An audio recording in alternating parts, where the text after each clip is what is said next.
두 번째 에피소드에서는 데이비드 휴을 통해서 정신 속의 사물에 대한 인상과 관념이 어떻게 발생하는지에 대해서 알아보도록 하겠습니다. 외부 사물에 대한 인상은 감각기관인 눈, 코, 귀 등을 통해서 들어온 정보로 발생합니다. 감각 인상을 통해서 정신은 사물의 색깔, 크기, 형태를 인식하게 되고 사물에 대한 정서적인 반응을 일으킬 수 있습니다. 감각 인상이 코끼리라면 어마어마한 크기의 공포를 느낄 것이고 쥐라면 공포보다는 호기심이 생기겠죠. 다음으로 정신은 감각 인상에 대한 관념을 형성하게 됩니다. 관념은 감각 인상에 대한 이미지라고 볼 수 있습니다. 가령 나무를 눈으로 직접 본다면 이것은 인상이라고 할 수 있고 눈을 감고 방금 본 나무에 대한 이미지를 떠올릴 수 있는데 이 이미지가 관념이라고 얘기할 수 있습니다. 이렇게 신체가 외부 사물과 접촉하면서 정신 안에 인상과 관념이 만들어집니다. 다음으로 이성의 능력에 대해서 알아보겠습니다.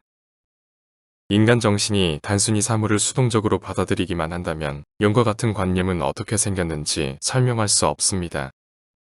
여기서 휴은 정신의 능동적인 능력을 설명합니다. 인간의 이성은 감각 인상을 부분으로 나누고 인간의 상상력은 나누어진 것을 결합시킬 수 있는 능력이 있다고 합니다.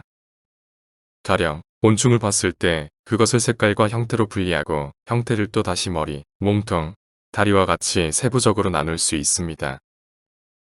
곤충이 나누어지기 전 상태를 복합관념이라고 하고 세부적으로 나누어진 상태를 단순관념이라고 합니다. 상상력은 이렇게 나누어진 단순관념들을 뒤죽박죽 이어붙여서 복합관념을 만들 수도 있습니다. 가령 뱀의 머리와 몸통, 닭의 다리, 도마뱀의 꼬리 등을 결합하면 용이 만들어질 수 있습니다. 이와 같이 이성과 상상력은 감각 인상을 통해서 형성된 관념으로 불을 뿜는 용, 반은 짐승이고 반은 인간인 켄타우로스, 신과 같은 관념을 만들 수 있습니다. 이성과 상상력으로 생겨난 관념 중에서 사실과 허구를 구별하는 방법은 관념에 대응하는 대상의 존재 유무입니다. 용이나 켄타우로스에 대응하는 대상은 자연에 존재하지 않기 때문에 이것은 허구라고 얘기할 수 있습니다. 다음으로 자유의지에 대한 휴의 생각입니다.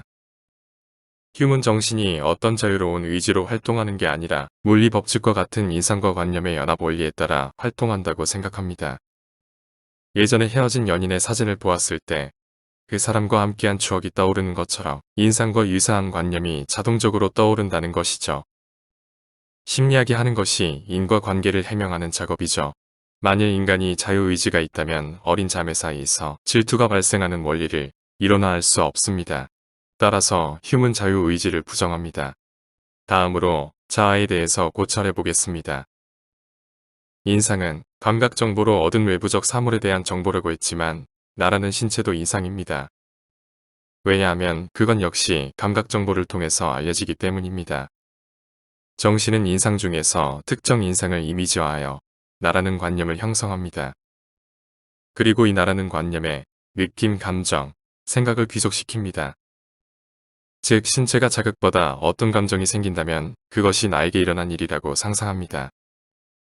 이것이 인간과 동물의 근본적인 차이로 보입니다. 동물은 자아관념이 없기 때문에 어떤 신체적 자극이 생기더라도 그것을 나라는 자아관념과 연결하지 않기 때문입니다. 휴은 자아를 지각의 다발이라고 합니다. 지각은 인상, 관념으로 구성되어 있고 인상과 관념은 사물의 형태, 감정, 생각과 같이 경험으로 구성되어 있습니다. 이것들 중 나라고 생각하는 형태, 감정, 생각이 뭉친 것이 자아고 그것이 흩어진 것이 죽음이라고 보았습니다.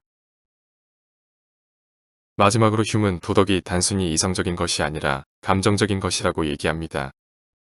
내가 해변에 있고 술이 먹고 싶어 마트에 가고 있는데 물에 빠져 허우적거리는 사람을 보았다고 상상해 봅시다. 물에 빠진 사람에 대한 연민의 감정이 생기지 않는다면 술을 사러 가는 걸 중단할 수 있을까요? 감정이 없다면 술을 사러 가는 것과 물에 빠진 사람을 구하는 것 중 어떤 게 더 중요하다는 걸 판단할 수 있을까요? 흉 이전의 철학자들은 도덕과 선을 인식하는데 이성이 큰 역할을 하고 감정은 별로 중요하게 다루지 않았는데 휴은 감정의 역할을 강조하였습니다.